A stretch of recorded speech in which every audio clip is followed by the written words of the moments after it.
Let's start our 10th chapter, motion and measurement of distances. Motion is an essential part of an living things. Even if we seems to be still, our internal organs are busy of working. We can eat, drink and do many other things because we can move our body parts. Living things can move, non-living things as well as. Nature can also move things around. The movement of air from one place to another. It is a natural process. One moving things can move other things. For example, moving air causes movement in the leaves of the trees, dust particles, freely lying objects like a paper. The world around us exhibits various kinds of motions. A motion can make a things closer to us and farther away from us. The gap between two objects gives us an idea about how far and how close they are. In this chapter, we will study in detail the motions of objects and the ways of measuring distance between these objects. हा जो भाग आहे motion, गती आणि दोन वस्तूमधलं जे काही अंतर आहे ज्याला आपण डिस्टन्स म्हणतो त्याची विस्तारितपणे माहिती घेणार आहोत.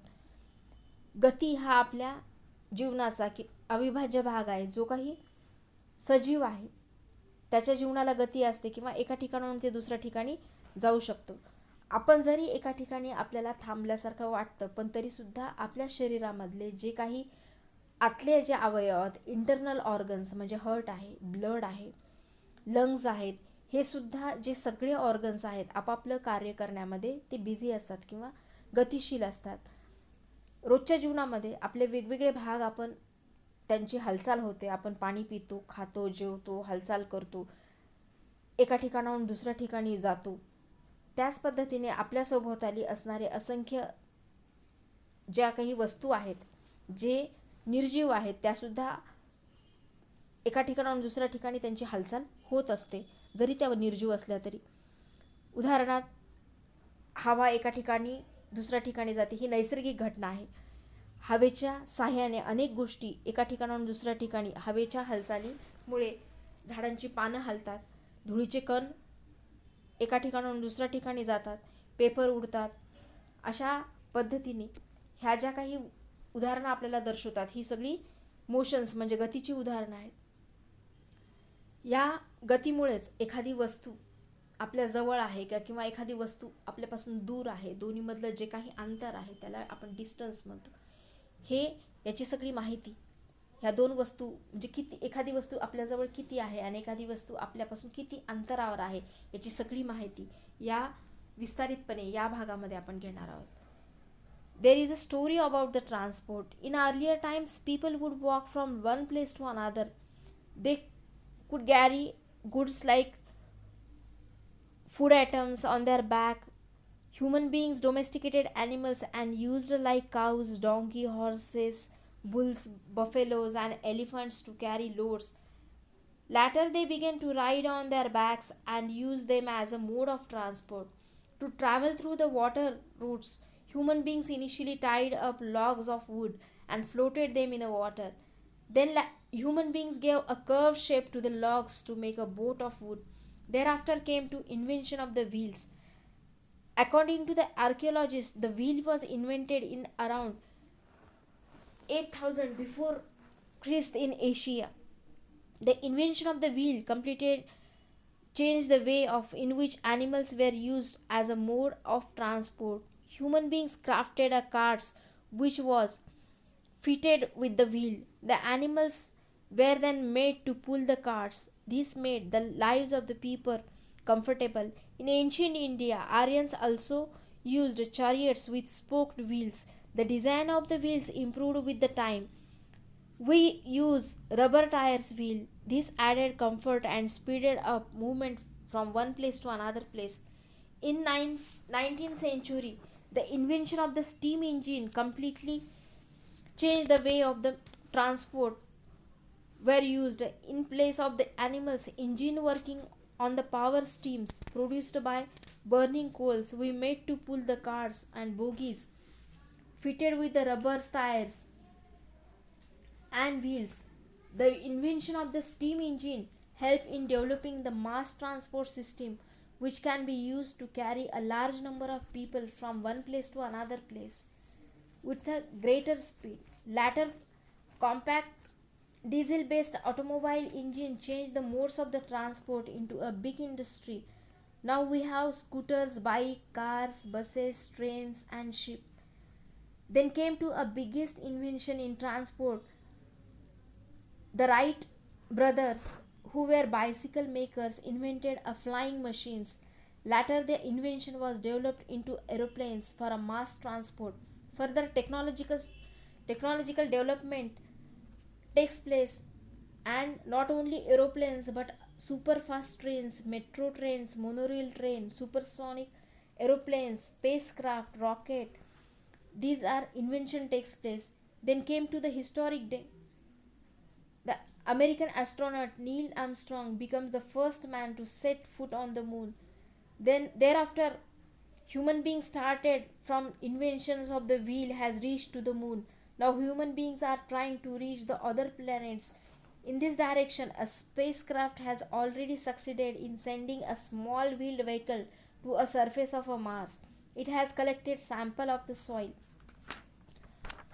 आधीच्या काळामध्ये हे जी काही वाहतुकीची साधनं होती ही वेगळी होती, आणि आताच्या काळातली जी वाहतुकीची साधनं आहेत ही त्याच्यापासून वेगळी आहेत. सुरुवातीच्या काळामध्ये ही वाहतुकीची साधनांचा एक एक पद्धतीने शोध लागला. एखाद्या ठिकाणी आधीच्या काळामध्ये लोक त्यांच्या जे काही अन्नधान्य आहेत त्यांच्या पाठीवरती ठेवून एका ठिकाणी दुसऱ्या ठिकाणी ते घेऊन जायचे. मग नंतरच्या काळामध्ये माणसांनी जंगलामधले जे काही त्याला उपयोग असणारे प्राणी, उदाहरणार्थ गाढव, हत्ती, गाई, म्हशी, घोडे, अशा प्रकारचे जे प्राणी आहेत ते पाळायला सुरुवात केली. आणि मग त्यांच्या पाठीवरती जे काही त्यांचं जे सामान आहे टाकून ते ट्रॅव्हलिंगसाठी त्यांचा वापर करण्यासाठी किंवा प्रवासासाठी त्याचा वापर ते करायला सुरुवात केली. पाण्यामधून जाण्यासाठी सुरुवातीला माणसाने लाकडाचे जे ओंडके आहेत एकमेकांना बांधले आणि मग ते तरंगत मग त्याच्यातून पाण्यातून प्रवास केला. नंतर त्याच लाकडाला मधून त्याला त्याच्यामध्ये खोलगट आकार देऊन बोट त्याच्यापासून बनवली.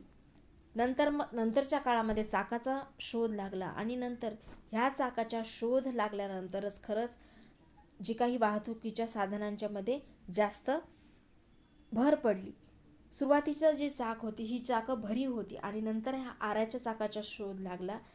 आणि ह्या जे इजिप्तच्या लोकांनी ह्या जे चाक होतं त्याच्यामध्येही अजून सुधारणा करत ती आऱ्याची चाकं बनवली. आणि नंतरच्या काळामध्ये हे जे संपूर्ण वाहतुकीचे जे समीकरण होते ते पूर्णपणे बदलून गेलं. मग त्याच्याच पद्धतीने हे ज्या चाकात जी गाडी आहे वाहून नेण्यासाठी किंवा रथ आहे त्याचा पण शोध लागला. आणि मग ही जी त्या गाड्यांना, हातगाडी असो किंवा कुठल्याही ह्या ज्या गाड्यांना किंवा रथांना ही जी चाकं, आऱ्याची चाकं जोडण्यात येऊ लागली.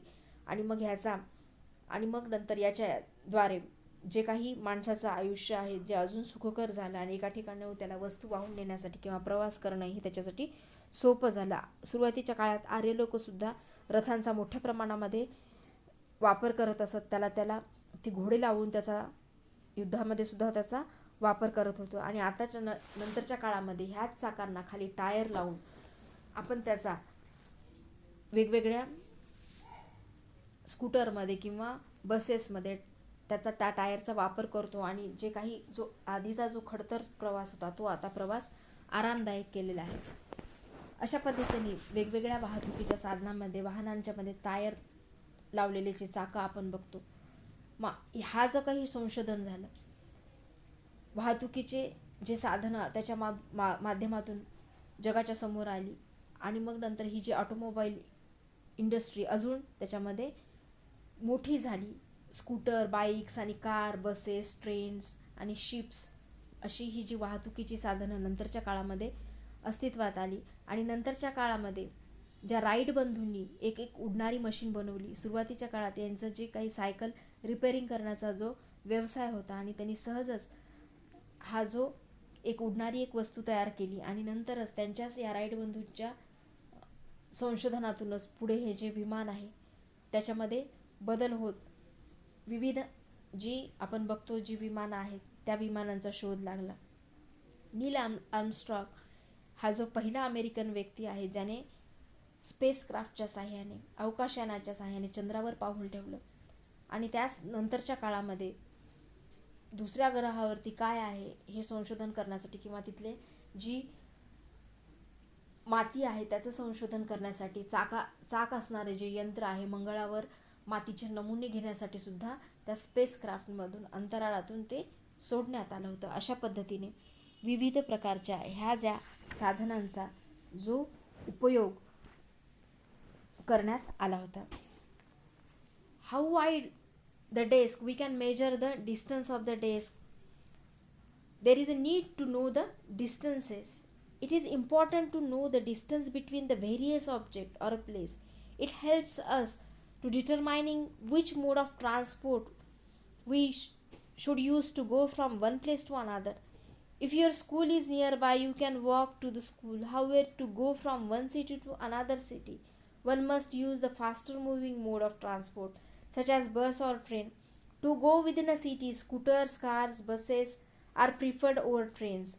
The knowledge of the distance between the various objects or that between the 2 points of an object help us in determining the size of the various objects around us. Sometimes we need to know the length of the breadth of the object. For example, one need to know the suitable size of the table that can be kept in a room or our classroom, because one cannot fit a very big table in a room.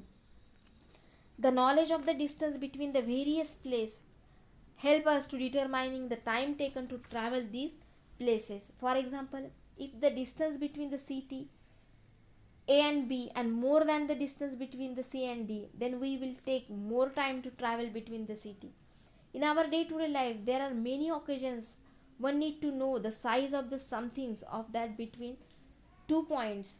You may need to know how tall to choose clothes of your size from the market.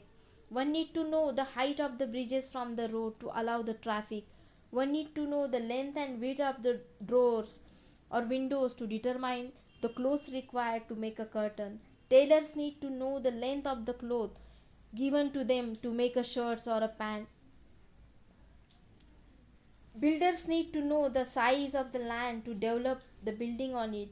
The width and the length of the roads is also needed to prepare the material to build them. Farmers need to know the size of their field to estimate how much crop they will grow and amount of water and fertilizers they will need. There is a need of the measurement of the distance. To know the distance between the two objects, we have to measure the distance between them. Measurement is a scientific method to determine the value of a quantity. In our daily life, we might have to measure the length, mass, time, and temperature. One method is measure to width of the table that the door using your hand span. This method is measurement of the length which people have to be using since ancient times. This method is roughly tells us the length of the object in terms of the length of the hand span.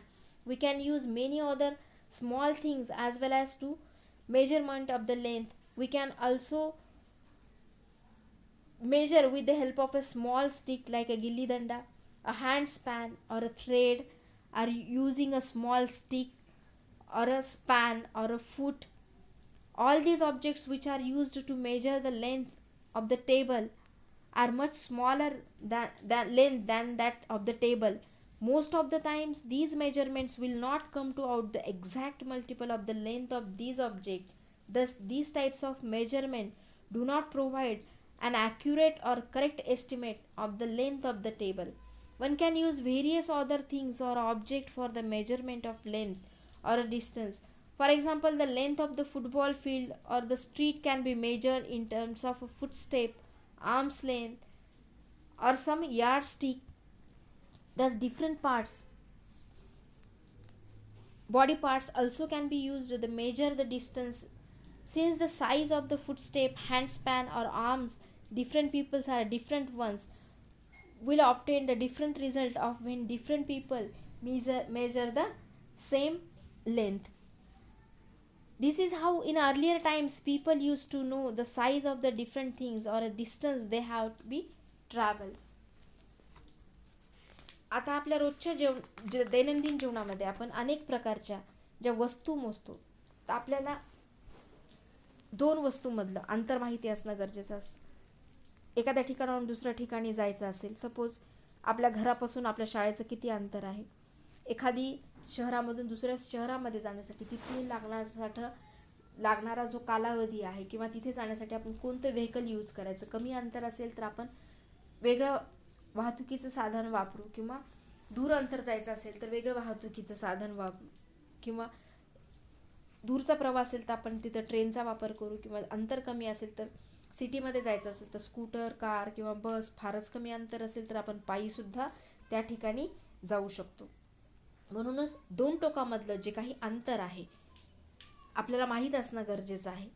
त्याची लांबी आणि रुंदी आपल्याला माहिती असणे गरजेचं आहे. किंवा एखादी वस्तू आपल्याला घरामध्ये ठेवायची आहे, आपल्या खोलीचा जो काही लांबी, रुंदी किंवा त्या टेबलाचा जो आकार आहे त्याचासुद्धा आपल्याला ती वस्तू आपल्या घरामध्ये आणण्यासाठी त्याचीसुद्धा लांबी, रुंदी आपल्याला माहिती असणं गरजेचं आहे. मग हेच नॉलेज आपल्याला त्या वस्तूची माहिती दर्शवतं, किंवा किती अंतर आपल्याला जायचं आहे, किती वेळ लागेल, ह्या सगळ्या गोष्टींची माहिती आपल्याला कळतं. की आपल्या रोजच्या जीवनामध्ये आपल्याला कितीतरी वस्तू आपण त्यांचं मेजरमेंट मिळतो.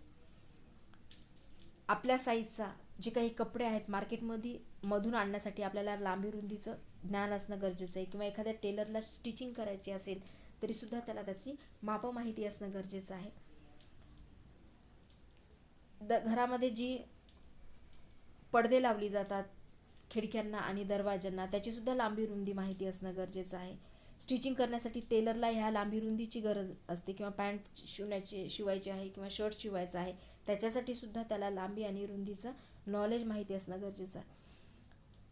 एखाद्या रोडचं कन्स्ट्रक्शन करायचं आहे तरीसुद्धा लांबी आणि रुंदी किंवा त्याची जाडीची माहिती घेणं गरजेचं आहे.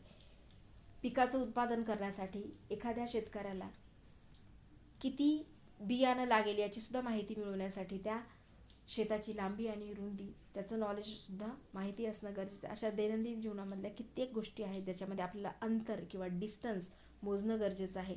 मग आता हे मेजरमेंट करण्यासाठी कित्येक वस्तू आपण मोजतो. त्याची लांबी आहे, त्याचं वजन आहे, टाईम आहे, टेम्परेचर आहे, वेळेचंसुद्धा, तापमानसुद्धा आपल्या दैनंदिन जीवनामध्ये आपण त्याचा मेजरमेंट करण्यासाठी आपण त्याचा वापर करतो. आणि अशा ह्या असंख्य वस्तू आपण ह्या मेजरमेंट करण्यासाठी सुरुवातीच्या काळामध्ये वेगवेगळ्या पद्धती अवलंबल्या जायच्या.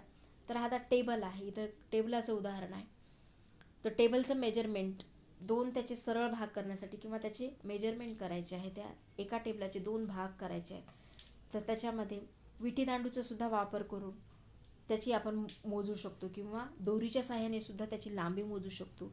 सुरुवातीच्या काळामध्ये शरीराच्या विविध भागांचा मेजरमेंट करण्यासाठी, मापं घेण्यासाठी वापर व्हायचा. उदाहरणार्थ हात, हँडस्पॅन, फुट्स, पावलांचा वापर, किंवा हाताचा स्ट्रेच्ड आर्म, हात लांब करून त्याचं जे काही अंतर आहे त्याचा वापर केला जायचा. अशा असंख्य वस्तू ह्या मेजरमेंट करून किंवा त्या शरीराच्या वेगवेगळ्या भागाचा वापर करून हे ज्या इमारती बांधताना किंवा कुठल्याही वस्तूचं मेजरमेंट करताना अशा अवयवांचा वापर केला जायचा. पण हे जे काही मेजरमेंट करण्याची प्रत्येक वस्तूचा किंवा मेजरमेंट करण्यासाठी प्रत्येकाचा हँडस्पॅन एकच असेल असं नाही, तर प्रत्येकाचे बॉडी पार्ट्स हे वेगवेगळे असल्यामुळे मग हे जे काही मेजरमेंट करताना असंख्य अडचणी यायच्या.